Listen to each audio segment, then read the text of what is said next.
Hello, and welcome to this week's episode of the Wealth Conversation podcast with me, Titi. I guide high-achieving women on their journey to build lasting wealth so they can prepare for an abundant future in every area of their life. I hope that today's episode will help you to transform your relationship with money so you can make the choices that will enable you to create the opportunities and lasting wealth that you desire. Let's get straight into this week's episode. In this episode, I'll be speaking with my friend Tiritoga Gambe. Tiritoga graduated from the DeGroote School of Business with a Masters of Business Administration in 2016. Tiritoga has worked within the financial services industry for over 7 years. He worked for the Royal Bank of Canada and the Bank of Nova Scotia as a financial advisor, the top two financial institutions of Canada, before joining South Africa's Carrick Wealth in 2018. He is passionate about creating lasting generational wealth for Africans. Africans have not been afforded the same wealth preservation techniques as the rest of the world, and he wants to help Africans catch up. For this reason, Tiritoga returned to Zimbabwe in 2018 to help Africans who have beat all odds to create their wealth, to make sure it lasts for generations to come.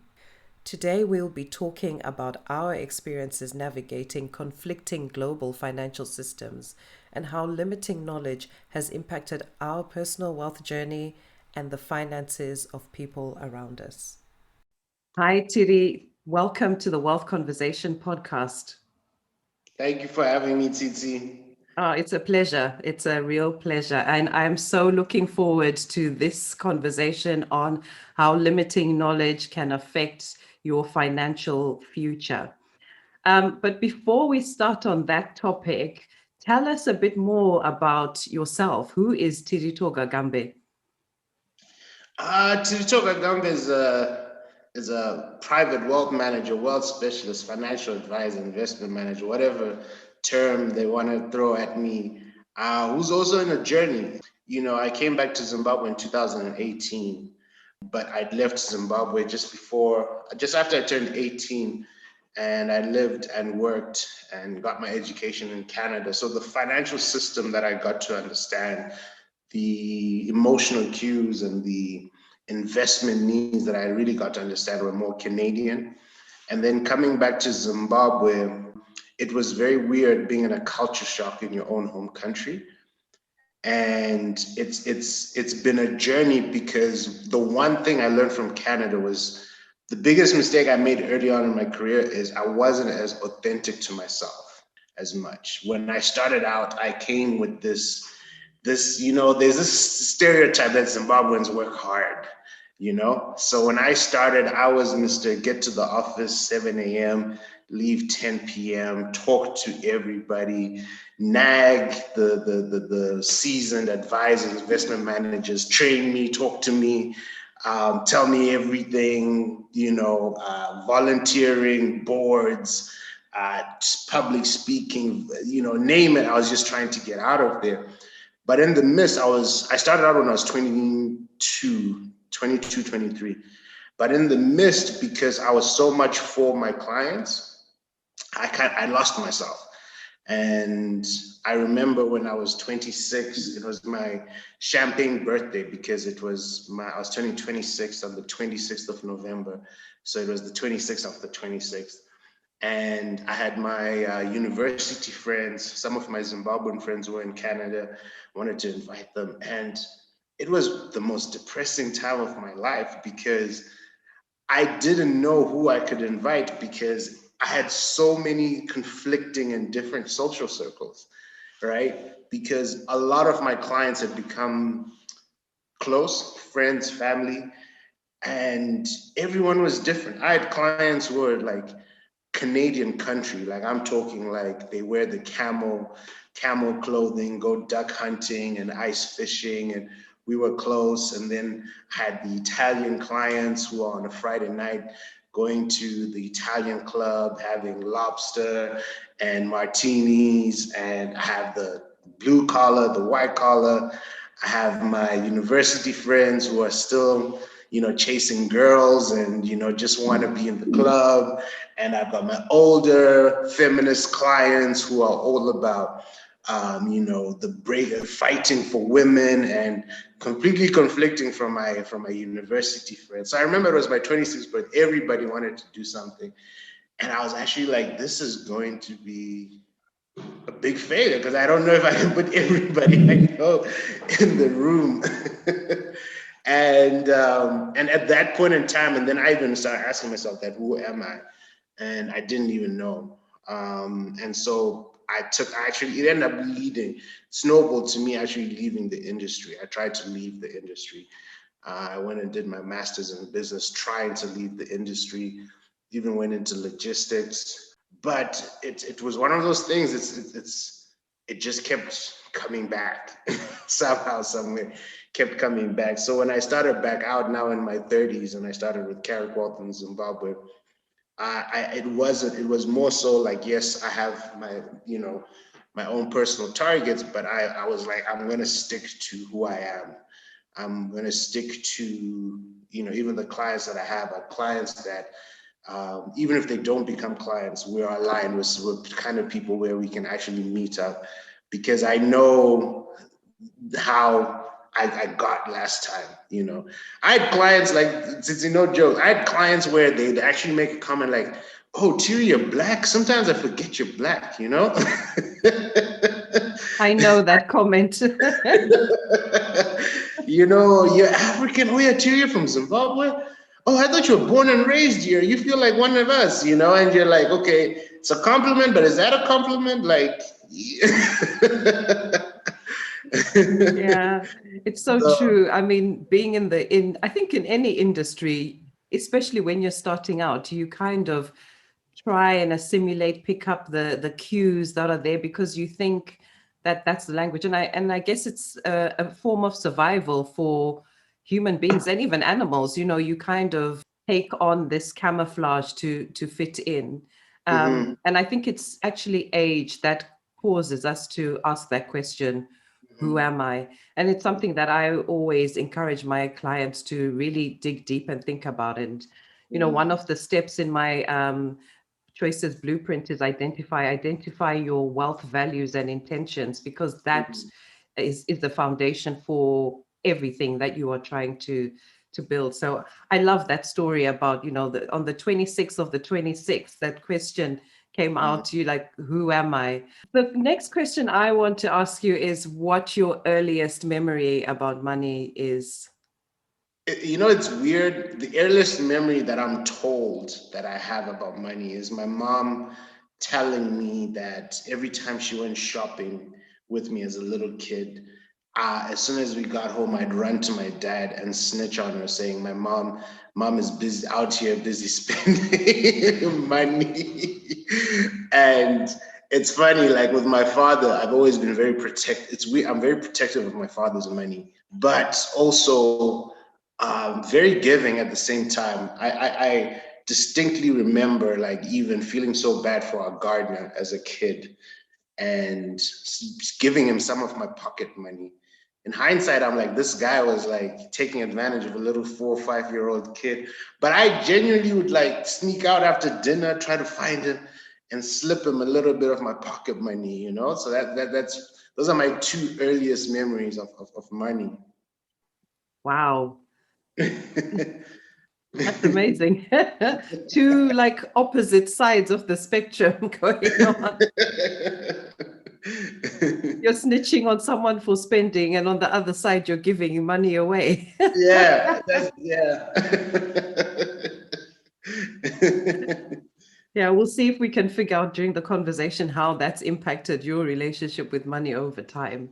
And yeah, I'd love to also know if you think that that's influenced how the things that drew you to financial services, and are there any things that actually stick out to you that actually kept you coming back to financial services? Because when you were telling us about who you are, you said that even though you tried to leave the industry, but something kept pulling you back. What do you think that thing or those things were? I think it definitely stems from that like helping people. I remember my grandmother always thought I'd end up as a pastor because I talk a lot, but I like helping people. But I used to tell her when I was young, I'm like, man, I like girls too much to be to become a pastor. And so I think it was just because naturally, money is a conversation that's thrown all over the place, right? And when people don't, when I left the industry, people are more freely when they talk to other people because, when they meet with a financial advisor, they feel like they're on the spot. And I'd hear some of the just general misconceptions and lack of knowledge, and it was a moment. Sometimes I'd pitch in, but then also coming from that licensed background where I'd feel like, well, I'm not licensed right now, so I can't give you this advice. I'm not going to tell you what you should invest in, but also feeling like, man, this person needs help. And I kept referring people like, you need to get this, talk to people, so I guess always that need to help, but also funny enough, what also drew me to financial services, I always wanted to be a lawyer because my dad is a lawyer. And my life has always been like conflicting. I remember when my two best subjects in school were chemistry and history. I loved history and I loved chemistry. And I didn't know which side to go, right? Because chemistry, it's a different angle. History is a different angle. And my father was just like, do finance. And I was like, why should I do finance? And he's like, well, for me, most of my financial mistakes have come because he was the last born of a rural family. And he said he never had anybody who could guide him. So there's a lot of mistakes that he made, and even when he sat on the boards of some of the companies he sat on, he said he always admired when the finance people spoke. So I was like, okay, let me try this finance thing. And I literally, even when I did my finance undergrad, I was always saying, I'm pre-law, I'm doing finance, but it's pre-law. I just want the finance knowledge so that I can become a lawyer. And I graduated. Somehow my best friend at the time got into financial planning before me. I was thinking more so like stocks, trading, etc. And then he kept saying he would always come back home because we're living together at the time. He'd always come back home. He's like, Tiri, this job, you're more of a psychologist than a finance person. And he always say, you'll be good at this. He's like, I think you're more patient, you're more empathetic. I think you'll be better at this. And I'm like, really? He's like, yeah, try it. And I kept applying, and that's how I ended up in financial planning. And I guess I'm naturally empathetic. I do like the psychology of things. I really like understanding people quite so much. In the beginning, most of my meetings took way too long because you're coming to see Tiri. It was like you were booking the whole afternoon off. Right. So even in my career, I've learned to dial it back in and stick to the facts. But I think, that's just how I naturally end up in financial services. Yeah, I hear that. My meetings also in the beginning used to take very long because I wanted to know about the individual, right? Draw back the curtain, understand who they really are, what could be coming up on the horizon, but also why they manage money the way they do. So really, that psychology piece is key. Early on in my career, I discovered, I came across those people who had lots of cash in the bank, didn't want to invest it, but wanted some sort of return. And, I was like, what's stopping them from making that move?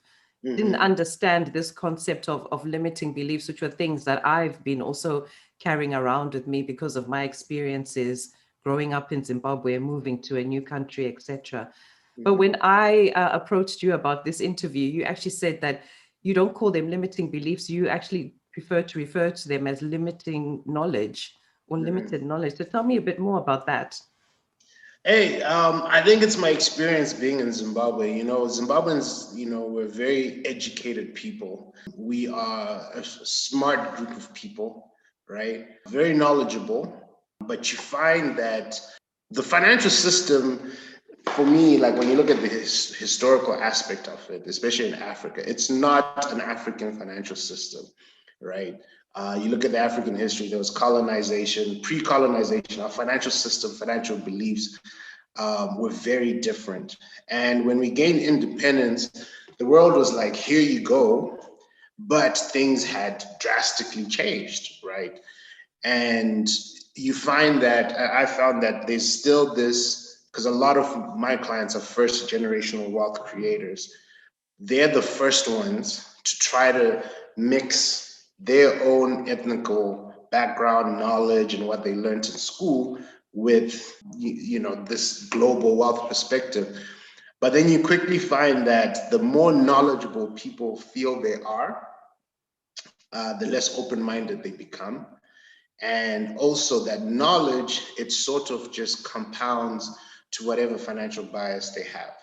And that becomes such a limiting thing. Even I remember, I read a lot about behavioral finance. There's over 18 different financial biases, and overcoming them is a big thing. But people have this knowledge where the belief that what I know and what I grew up knowing and everything, this is the way it is, without also accepting the fact that we entered in. Zimbabwe is young. Zimbabwe is 40 years old, 41 years old, a global financial system that we're all learning pretty much at the same time. And also the ones, fear, lack of knowledge also causes fear, which becomes a very limiting factor, right? And also the wrong knowledge causes greed, which can also make you make bad financial decisions. So that concept, and I've quickly found I always challenge people to become open-minded, because that's the true way I feel that you can actually achieve your own financial goals and create generational wealth, because things are changing. I mean, my finance degree, when I did my finance degree, 90% of that stuff is done on the computer now, and there's new finance, there's new things, new investments. So even myself, I'm continuously learning, but people are sticking to, what they learned when they're in primary school about money and interest. And I'm like, no, that's not how it's supposed to be. Yeah, I hear you. I come across that a lot as well. Like, every year we're having to, as professionals in the industry, we're doing this continuous professional development, having to, watch videos, update our knowledge, because things are moving so quickly. But the average person who's not in the industry, who might be wanting to use our services or is making decisions on their own, is basing those decisions on the knowledge that they acquired maybe a decade ago, or that was passed down the generations from who knows how far down it started. So it's really interesting that you do highlight that point about knowledge. Actually, you need to update that knowledge. I liken it to our mobile phone. The majority of the world, everyone in the world has got a mobile phone, just about everybody. And we all know that there's a cycle when the software has to be updated, and we will sit and let that happen, plug the phone onto the charger and let it do its thing. But when it comes to our knowledge in certain areas, and I think money and finance is one of those areas where the majority of people don't want to know because of that fear. So I love that thing about sometimes, your knowledge can give you that false sense of security, that you become greedy, but you also make mistakes because it's just, you're basing it on what you know. When did limiting knowledge impact your financial well-being, either in a positive or a negative way? It affected myself personally when I did my own entrepreneurship endeavors, which, everything, when you come out of it, it becomes the best lesson that you learned, and you say, I'll never regret it. And, when it came to, I basically started a fitness company a couple of years back called Africa Muscle. And I had these dreams that I was going to take over Africa and everything. And I came to Africa with a Canadian mindset, right? I wanted to do things the Canadian way, the structure. And it was a rude awakening, a very expensive and painful awakening, that Africa does things the African way, right? And it was a period in my life where, there's two different schools of thought. Some people say that when it comes to business, it's best to try a business with using other people's money, right? And then other people say, no, for you to be 100% committed, your money has to be in it, right? So I went with the my money has to be in it and trying to prove that I could do it. I'm 100% committed. I'm sacrificing everything. Needless to say, no, you probably haven't heard of Africa Muscle. No, I haven't actually. My bank account certainly heard of Africa Muscle and even went into debt because of Africa Muscle. But it was a learning experience, as we all say, to sort of soothe our financial mistakes. But I would say was the biggest experience in my life, where that limited knowledge or refusal to just open my mind up was a big thing. What you've just said about moving back to Africa and doing things the Canadian way really resonated with me, but in terms of the opposite way. So I moved from Zimbabwe to the UK and came with the knowledge that I had about money from operating in the Zimbabwean environment, which at the time we were going through hyperinflation. It was, the beginnings of it, where I remember where I would get an invoice for something and it would be resent to me an hour later because the price had gone up. Yes. So, that was like, wow. And for me, because I lived in that, I didn't know anything else. That was normal. So moving to the UK, it took a long time to really start understanding that the money that I was making, even though I thought it wasn't a lot at the time, what could actually do a lot. That £1 was actually quite powerful. It could get me a lot. And even going to the grocery store, I would always feel like I had to take a lot of money with me because that's what we used to do back home, right? Yes. So it's like, how come, I'm only paying like, £20 or whatever. It just, because it was all numbers to me. It wasn't Yeah. about value. Whilst when you've been working in these different environments, have you seen those sort of that limiting knowledge where people are? So you've talked about taking the Canadian mindset into Africa, but have you come across people where who've been going through what I went through, where we're trying to build wealth, but we're holding on to that's sort of a system that we're not operating in now. And there's this kind of, I don't know if it's fear or just a resistance to learn the new ways, which could actually then help you going forward and make your quest to build wealth, and especially the generational wealth, much easier. I run into it every day. I think, with using this, being in Zimbabwe, Zimbabwe dollarized, and, like you said, money was just numbers, right? And what I found especially is people still had this trauma where when you got money, you have to use it. Right. You can't get money and dilly-dally and think about, oh, I need this, I need that. When you get money, if you need the local Zimbabwean currency, get US change it, do something, right? Spend it, right? And I think Zimbabwe went through a period, well, I'd say it was a big financial boom between like 2010 to about 2014. There was so much US coming in. I remember even when I'd visit, I couldn't keep up with my Zimbabwean friends because for them spending $1,000 at the club was like nothing. And I'm like, well, my plane ticket cost $1,000 US. I can't keep up with you guys. And also, so the way it affects my job is that it's only when the US dollar, there was a liquidity crunch and people started seeing that, okay, there's actually value to this, to this US dollar. But where I constantly run into it is that, especially in Africa, from a local standpoint, whatever local currency you have, because every African country has got some sort of inflation, some sort of instability. If you're going to do anything investing, right? You want your money to double, triple, quadruple pretty fast because you don't know what your money is going to be worth 5 months from now, a year from now, 5 years from now. And then when you look at the global investing where wealth is really patient, it's all about patience and compound interest and long term. And you're challenging people to think 10, 15, 20, 30, maybe even 100 years from now, when people are so used to thinking like, I need my money to double, quadruple 5 years from now. A common thing I'll hear is like 10%.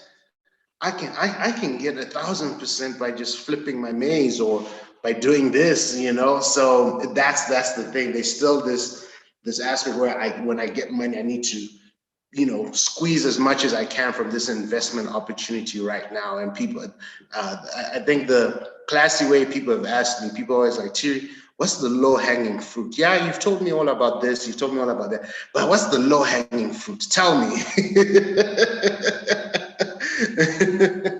Oh, you've just reminded me of all the conversations I used to have when I started early on with fellow Zimbabweans, like, you know, tell us about the penny stocks. We want the pennies because those are the ones that would potentially, you know, increase in value super fast. And I wish I'd had that phrase of wealth is patient. Yes. It really is. You have to be patient. And, you know, as you were talking, it reminded me of myself. Like when I moved here, I did not believe in pensions. Pensions didn't work because I saw them not working back home, right? Yes. But also I didn't realize that it was overlaid by that thing of when I get money, it must just go because I don't know what's going to happen to the value. I don't know what the government's going to do, you know, tomorrow. So I didn't realize that that was also at play because, Yes. you know, what is a pension? You're basically putting money aside and it's locked in there. Yeah. Until your mid to late 60s or even further. Now we don't know Yes. what they're going to do with the pension age here in the UK. And it's, you know, so my brain at that time, you know, I was late 20s, was like, nah, this pension stuff doesn't work. But it's actually understanding my pension that got me interested in the investment work that I do now. Also, I Yes. think operating in economies where everything is moving so quickly, the currency is devaluing so quickly, makes you very short-term Yes. minded. So on that note, I'd love for you to share how you actually work with your clients in terms of supporting them to start understanding this patient wealth and building generational wealth. There's really classes. You know, when you try to class an investor, whether you're a defensive minded, whether you're income investor, conservative growth, in my line of work, I found that I either get people who are very speculative or people who are very conservative, right? And their reason is really either just from a, you know, lack of knowledge or from a sense of FOMO, feeling impatient. You know, something that I learned even from my previous in the beginning is that when the advisor and the clients really don't know the true intentions and understand the true intentions why somebody's investing, no matter how great the proposal or the investment in, when that investment strategy gets tested, and in markets, that investment strategy will get tested. Something will happen, right? If that investment strategy wasn't sound, things are just going to go haywire, right? I think that's why we have our compliance people and the ombudsman and all this kind of stuff. So what I really do is I try to pull back people in the middle. So if you're super speculative, super focused, I try to be the voice of reason that kind of looks at, you know, the defensive side and try to educate you and try to show you what I call the blind spots that you're not seeing. For the people who are really conservative, it's really trying to understand that, are we comparing apples with apples, or are we comparing Zimbabwean avocados to British avocados, right? Like, these are very different things, right? So trying to be the voice of reason. And then I really, the first year of all my clients, I really try to be in their face and constantly talking to them and educating them. And what I've always found is that the ones who are naturally just conservative, they start gaining confidence and they actually start taking on more investment risk in what they're doing. And the people who are speculative actually start becoming a little bit more responsible. That's how I actually started doing my webinars, because I was like, I need to just try to put everybody in there so that they listen to this, right? And then it just kind of just naturally just grew. People need that knowledge, right?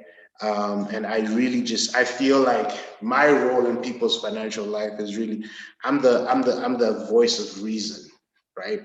And that's what I try to be for all my clients. I love that. What are the sort of top three, I think I'd call them limiting knowledge points that you've come across when you've been dealing with clients? I find people have got this unhealthy, not fascination, what word should I use?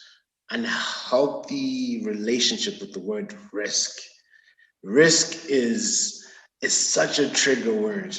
Like for some people, you're literally telling them that World War III is starting tomorrow once you say, let's talk about risk, right? And naturally people say, I'm risk averse. And then when you start understanding what they're doing financially, and you're like, man, you're taking on more risk than I am.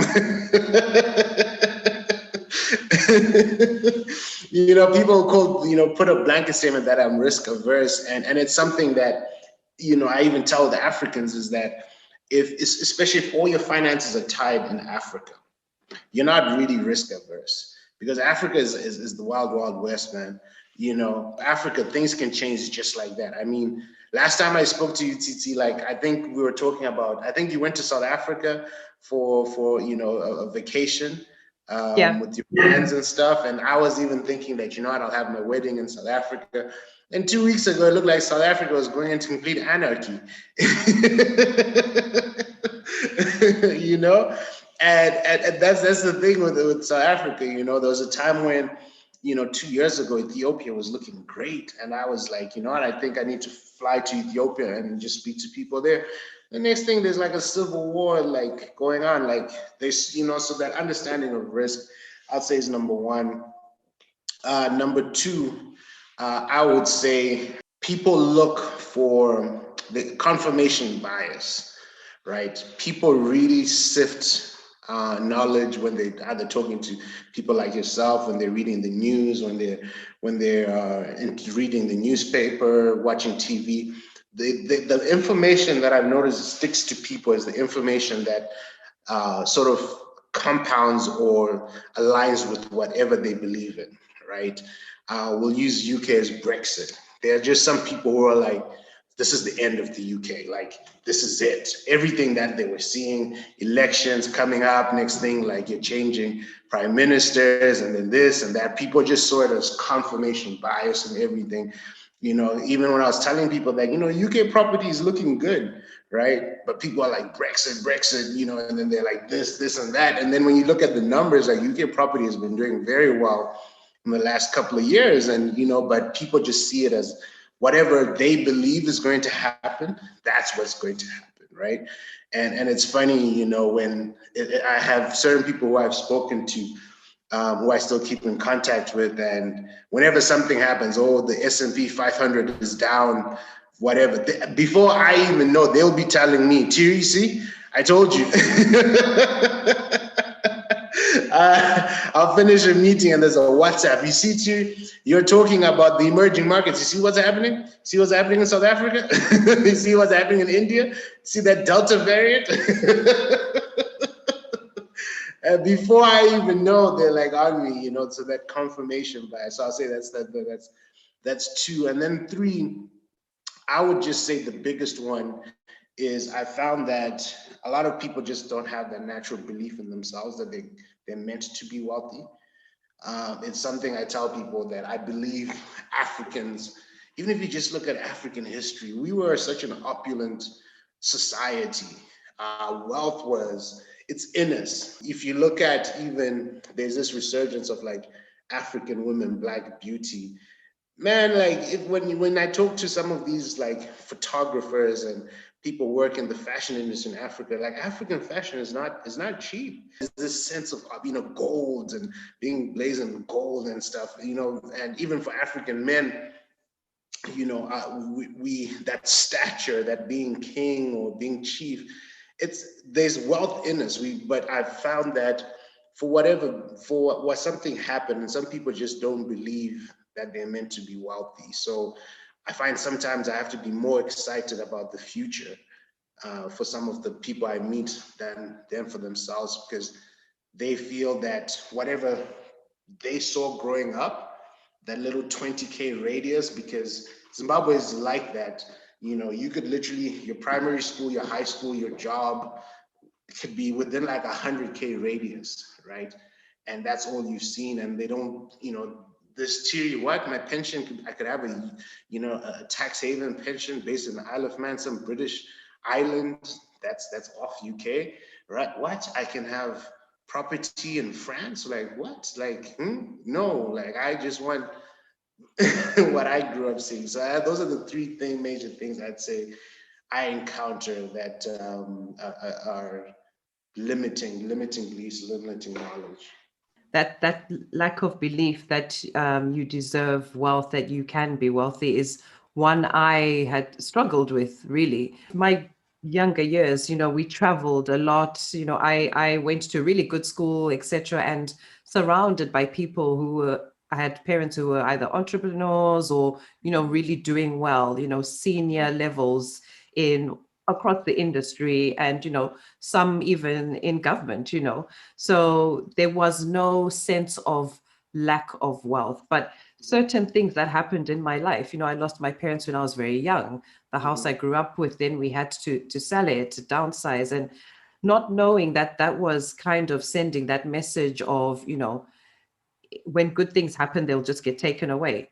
And so that translated into, if I have money, it's going to be taken away. So, I would be either giving it away or just spending it, and you talked about how when in Zimbabwe, if you had money, you had to get rid of it quickly because you don't know what the value is going to be like. So can you imagine that cocktail for me of all Yeah. those things, it is a big one to try and one, for us, we can actually show them on paper. Sometimes, you can do those projections and say, if you do this, this is what's going to happen. It's another thing to get them to actually believe that they can actually do that, and just with the right support, they can get there, and that the next generation doesn't have to start off the way they started off. We can change that narrative. And another thing you talked about was Africans having wealth in us. I really believe that, our story kind of starts from when colonialization or slavery, came into being. And actually, there's very little talked about before all of that. And that's where the story is, that's where, for a lot of people from backgrounds where there's a story of massive trauma that affected the whole land. It's the story before, which is not talked about a lot. That's where we find the, because there was wealth. If you think about, for Zimbabwe specifically, the story of Great Zimbabwe and what was actually going on in Great Zimbabwe. I mean, man, that was just like, I would love to kind of work backwards and find out how much wealth and money was kind of operating within those walls of Great Yes. Zimbabwe, because that was just a phenomenal system going on there. And I think this reframing is really necessary for people all over the world. There's so much that we need to learn about life, about money, about wealth, about ourselves, and it all impacts how Yes. we can build wealth in it, whatever that means to us. For a lot of people, it's not about money. For some, money forms a part of it. But I really believe that we can create wealth in every area of our lives. And that takes me to my last question, which I ask all my guests, Tiri, because as you know, I believe that in order to create true wealth, we must all be clear on what wealth means to us in each area of our life. And I believe that there's 5 areas that we need to focus on. So I'm going to ask you what wealth means to you in each of these areas, which I call the wealth cornerstones. So the first one is physical well-being.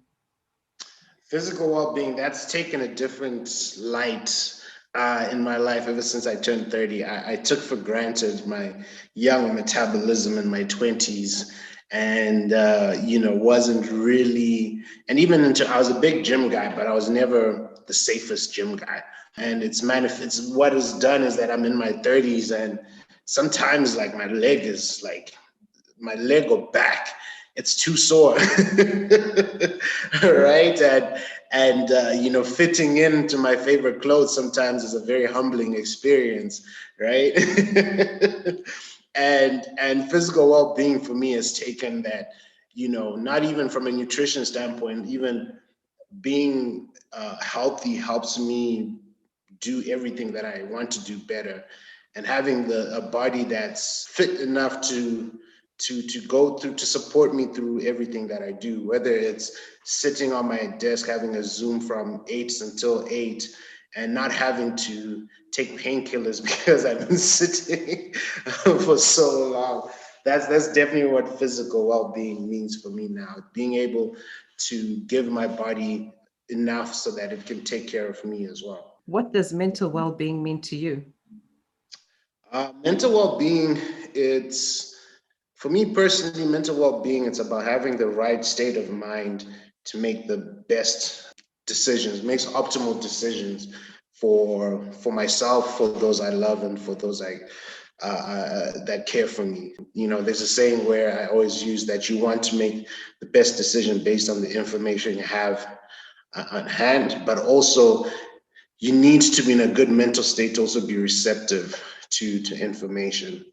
So it's something that I started doing, practicing meditation and just listening.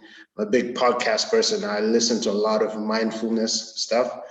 There are some things that put me in the right state of mind. That mental peace is something I chase every day. Love it. What does spiritual well-being mean to you? The best way I can sum it up is spiritual well-being allows me to be true to myself. Spiritual well-being is being so centered and connected to a belief system that as I go through and navigate these stormy waters and windy lands, I can always remember that I have a North Star, a direction, and a sense of belief of who I am and what I want to be. Yeah, the North Star. I remember the first time I heard you say that. I actually love that. It's such a good visualization. Mm-hmm. Really important, yeah.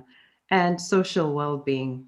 See, that's also something that's changed because as much as people find it hard to be, I'm a big introvert. The pandemic was wonderful for me because Zoom meetings, hey man, that's amazing. That's amazing. And so for social well-being, it's I have a certain amount of social energy. But I also need to recuperate. So that social well-being has been about finding a balance in what I give the world, what I take from the world, and what I give myself, and allows me to be the best socially, and also making sure, I truly believe that we're all here on earth to just make the next group of people after you just have a better earth experience, and try to figure out where I fit into the system. Be a good citizen. I love that. I love it. And the last one is financial well-being. Financial well-being is to have the freedom to live to afford the life that you want. And like you said, money means something different from some people. For some people, it's just having the kind of money to be able to take your kids to their sports team after work, right? For me, it's just to afford the life that I want.